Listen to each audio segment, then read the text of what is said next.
Wasabi wallet. Unfairly private. What's up, everyone? I'm Ben with the BTC Sessions, and this is your daily session. Hodl the Bitcoin.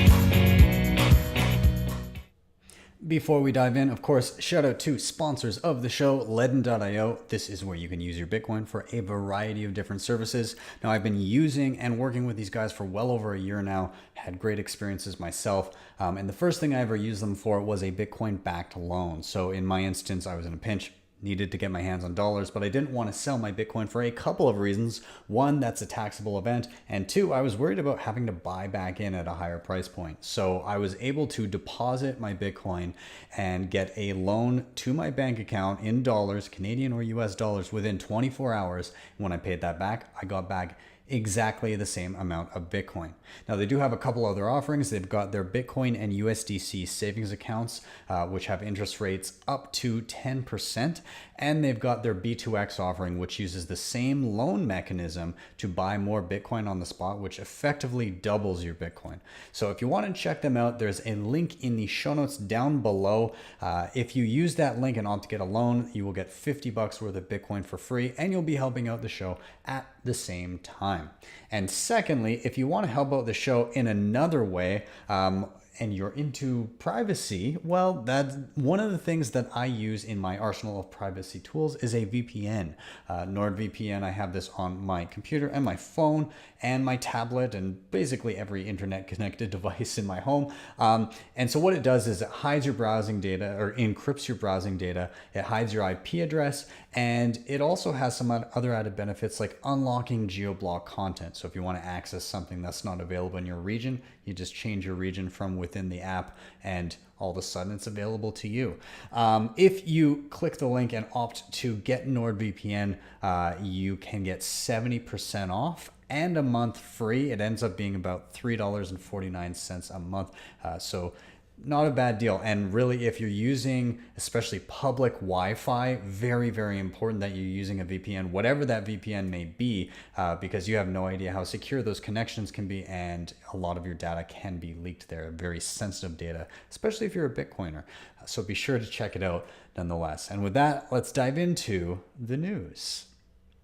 Now, we were talking about this guy earlier last week, Dave Portnoy, and he is the head of Barstool Sports. He's been kind of all over the news recently, diving into the stock market. He's been, making a whole bunch of money because of the insanity of the current markets, money printing just being funneled into equities, and he's banking on it, and he understands that the dollar is effectively worthless as they print more and more of it. But he hasn't been super keen on Bitcoin until recently. Now he's had it in the past. I think he lost his private keys, which is not great. But then he got curious because so many people were asking him about this, and he invited the Winklevoss twins to teach him what the hell to do and what Bitcoin is.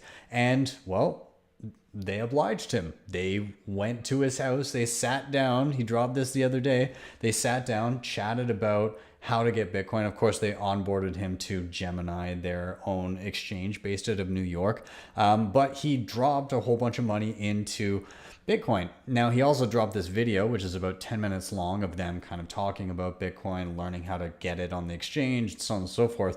And the response to it was pretty mixed.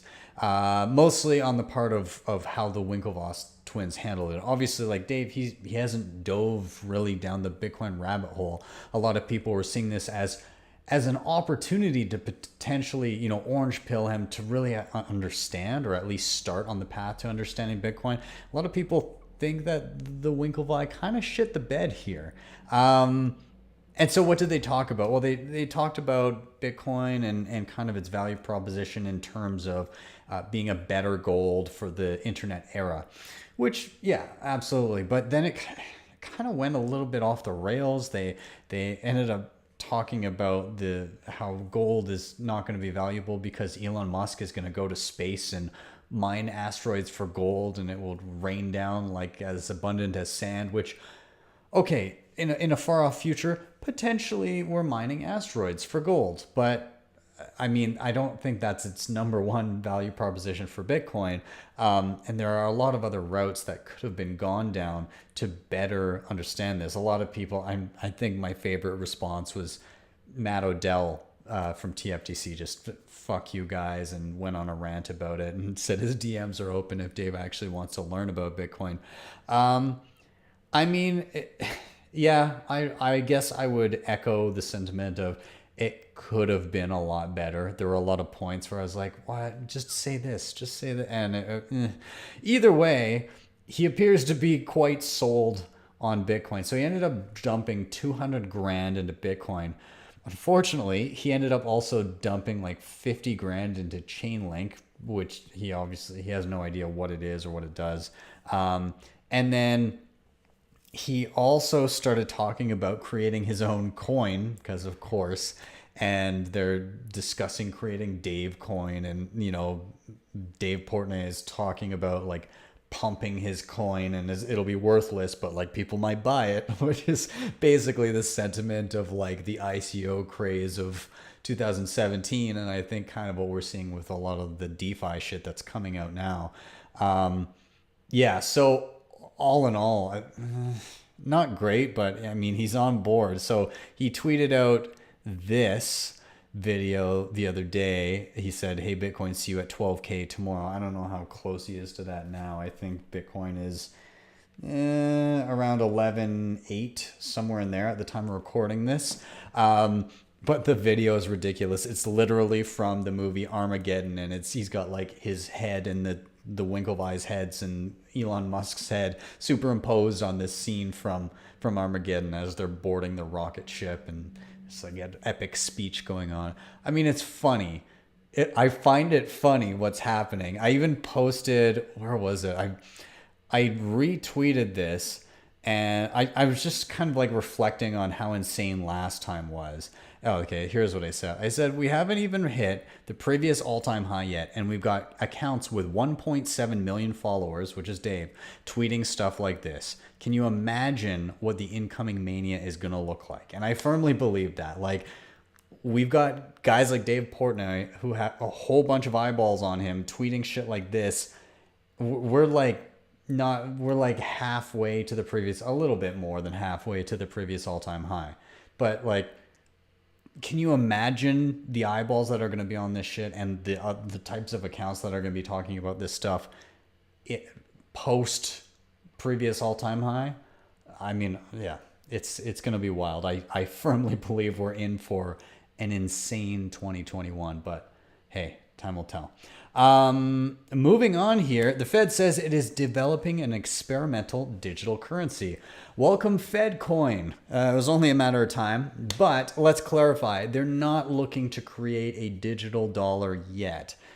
This is definitely a precursor. Let's be honest here. So this is what they said. The Federal Reserve on Thursday announced it is building testing a hypothetical digital currency equivalent of cash. The goal of the program is to enhance the Fed's understanding of digital currencies, said Fed Governor Lael Brainard in a speech to a conference of innovation sponsored by the Fed's San Francisco Regional Bank. Brainard went to great pains to stress that the central bank is not poised to issue digital dollars. A separate policy process involving thorny legal questions would be needed if the Fed ever wanted to use a digital currency. The central bank has not made a decision to even start such a process. We are taking the time and effort to understand the significant implications of digital currencies and central bank digital currencies around the globe, Brainard said. Given the dollar's important role as a global reserve currency, it is essential the Fed remain on the frontier of research and policy development of digital currencies. There continues to be strong demand for U.S. currency, and we remain committed to ensuring the public has access to a range of payment options. Now, researchers at the Brookings Institution in a paper last month said that a central bank digital currency has progressed in the past few years from a bold speculative concept to a seeming inevitability. I would agree. In the wake of COVID, prominent economists have noted that a digital currency would have made it easier for governments to send stimulus checks to workers. Obviously, and then it goes on to say how China has been rapidly working on something like this themselves. So again, I agree it's an inevitability, but I also think that it's inconsequential. Will there be some efficiencies there? Yes.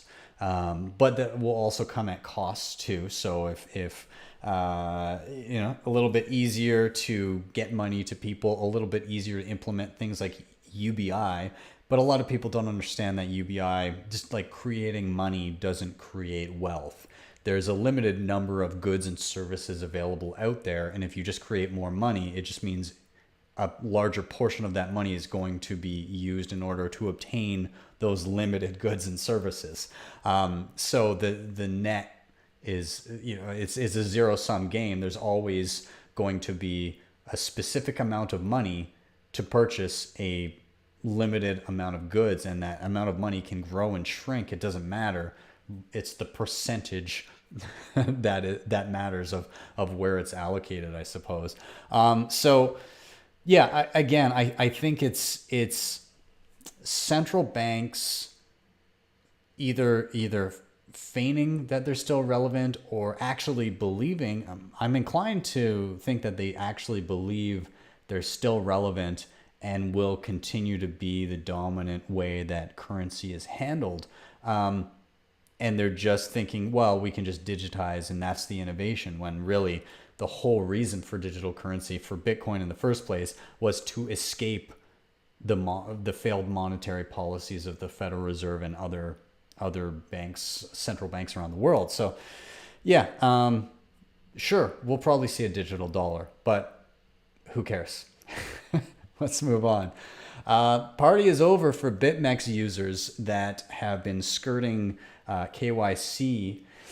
BitMEX has not really required a user verification for most people. You just have to say, oh, I'm not from the US, or like the sanctioned countries that are not allowed to utilize the platform. A lot of people just would lie about that. They'd use a VPN and pretend that they're not from the US, and then they'd be able to onboard onto the platform.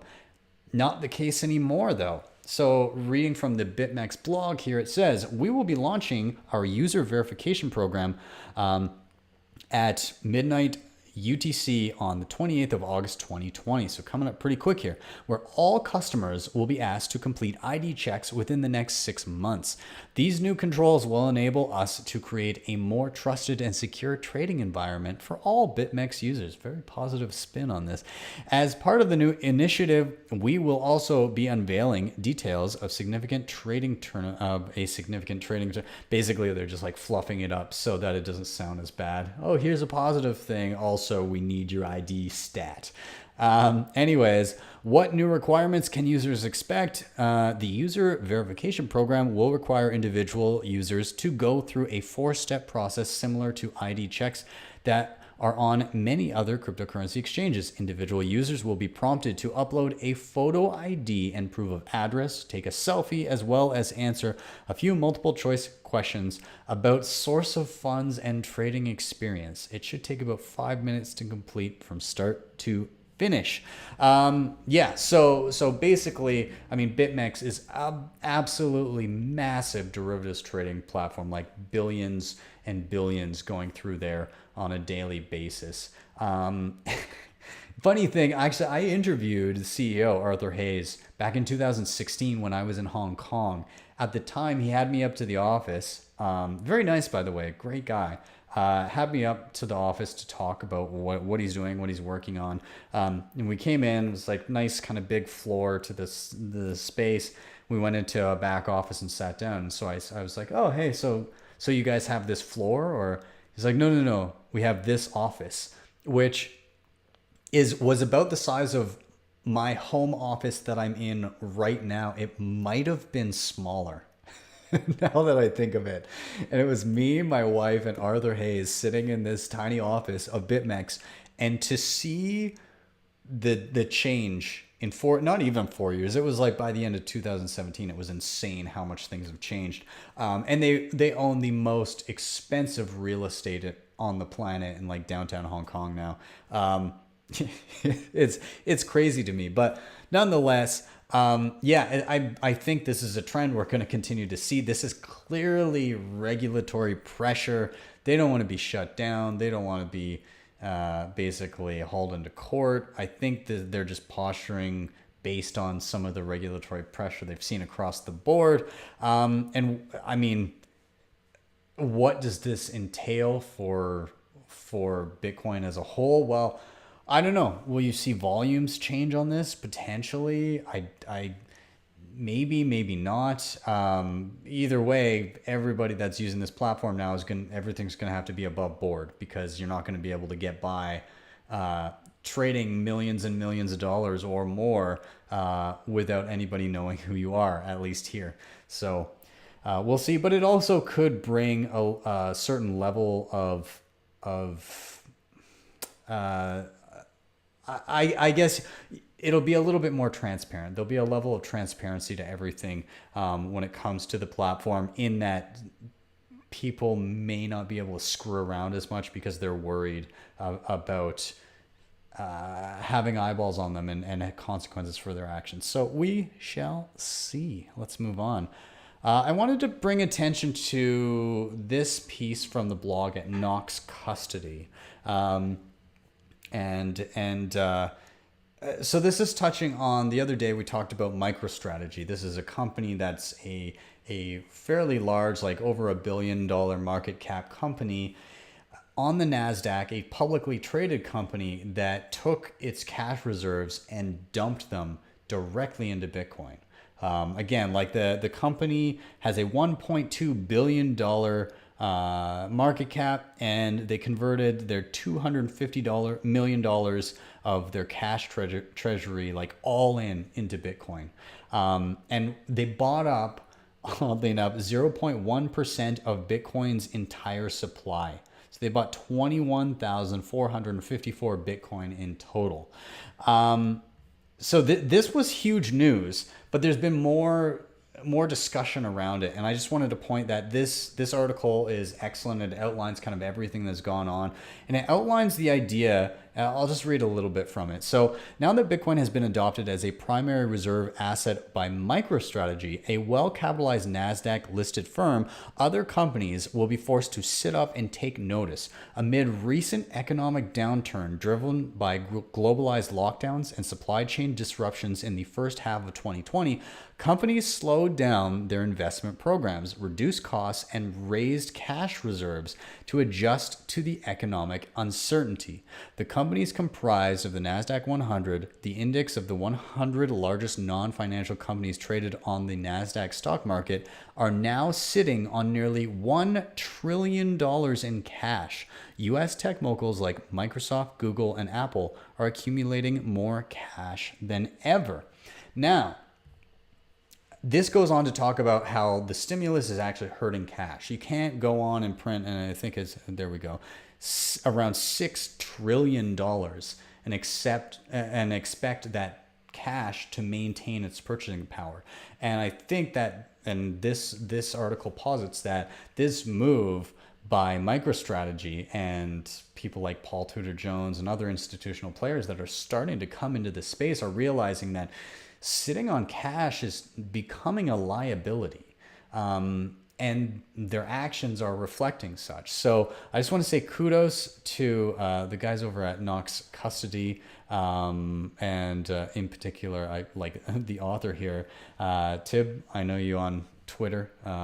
Solid piece, man. Good job. But anyways, I do recommend you give this a read. I also recommend you check out one other thing. I listened to this earlier. Preston Pish was on the breakdown, and it was an excellent conversation overall talking about Bitcoin and where we're at, but they definitely touch on this MicroStrategy stuff and the greater implications of such. It was a really good chat, so I do recommend you check it out. With that, let's move on a little bit. Wasabi Wallet posted a blog regarding Tor vulnerability. And so Tor, it encrypts everything that you do on the internet. However, there's a man-in-the-middle attack that has been taking place. So it's particularly targeting Bitcoiners and Bitcoiners who use mixing services. But this blog goes into why Wasabi Wallet is effectively not affected by this. So they say, summary of the attack. The entire operation is a man-in-the-middle attack to Tor users. This attack tries to manipulate traffic as it flows through malicious, hacker-controlled Tor exit relays. I know this will get a bit techie, but we'll have a general summary of it. The attacker selectively remove HTTP to HTTPS redirects to gain full access to plain unencrypted HTTP traffic without causing TLS certificate warnings. So basically, HTTPS has some kind of like security and privacy features to it, and they're able to kind of get around that and see and basically like kind of see the underlying clear text stuff that is happening without triggering a warning that what you're doing is insecure. So the hackers specifically attack multiple Bitcoin mixers. They replace Bitcoin addresses in the HTTP traffic to redirect transactions to their addresses instead of the user provided Bitcoin ones. By replacing the destination address at the HTTP traffic level, the attackers hijack the user's funds without the users on the Bitcoin mixer's knowledge. I know that sounds scary as fuck, and it is, but hold on. Why Wasabi is safe and how it defends itself against this type of attack. So it's simple, because Wasabi Wallet is a non-custodial, privacy-focused Bitcoin wallet that implements trustless coin join. There are no addresses sent to the server when sending money. Also, unlike many other traditional mixers where users must give control of their coins to another party and trust that their party will return the Bitcoin to them, Wasabi does not take custody of assets. So when you're using Wasabi Wallet and you're trying to obtain some privacy via coin join, Wasabi at no point takes custody of your funds. Now, they are saying that also there is some nuance to this. Pretty much everything that happens within Wasabi always stays within the Tor network. It doesn't use exit nodes in the first place, which is kind of like the point where an attacker would try to intercept and inject different addresses, which again we've already said is not possible with Wasabi, but in certain fallback scenarios Wasabi would exit Tor. It's still the long and the short of it is using Wasabi, does not affect you. So but yeah, basically Tor in this instance, it's people running Tor exit nodes and trying to take advantage of using that. So more than 23% of Tor's network exit capacity has been attacking Tor users. So a quarter of people running Tor exit nodes essentially are potentially malicious. So, I mean, it begs the question, how do we get more people running Tor nodes? Like with Bitcoin, it's kind of like a selfish thing to self-verify. With Tor, how do you incentivize that? I mean, I suppose you could include it as part of a software stack to something like Mynode, or I don't know. I don't know what the answer is, but yeah, it definitely begs a question on how to build out and protect against this and make it a little bit more anti-fragile. Moving on here, there's an update to Spectre. So Spectre is a way to incorporate a variety of different hardware wallets and software wallets to create multi-signature schemes. This is where you have deposit addresses and Bitcoin wallets that require the approval of multiple hardware wallets or multiple wallets in order to successfully send the funds. And the reason that's important is you could spread those out geographically so that if somebody were to break into your house and obtain one of your hardware wallets, well, they're shit out of luck because they need at least one more in a different location to even attempt to move your funds. So Spectre is a piece of software that allows you to set up something like that. I previously covered Unchained Capital's Caravan, talked about that. I also did Electrum multi-sig as well. I touched on how to do that. This is just another way to do it, and there's going to be more and more. So they did some updates here, a number of different updates. A few things that pop up to me. They added animated QR code support for Kobo Vault multi-sig. So Kobo Vault, again, great kind of air-gapped Bitcoin hardware wallet. You can do Bitcoin only software.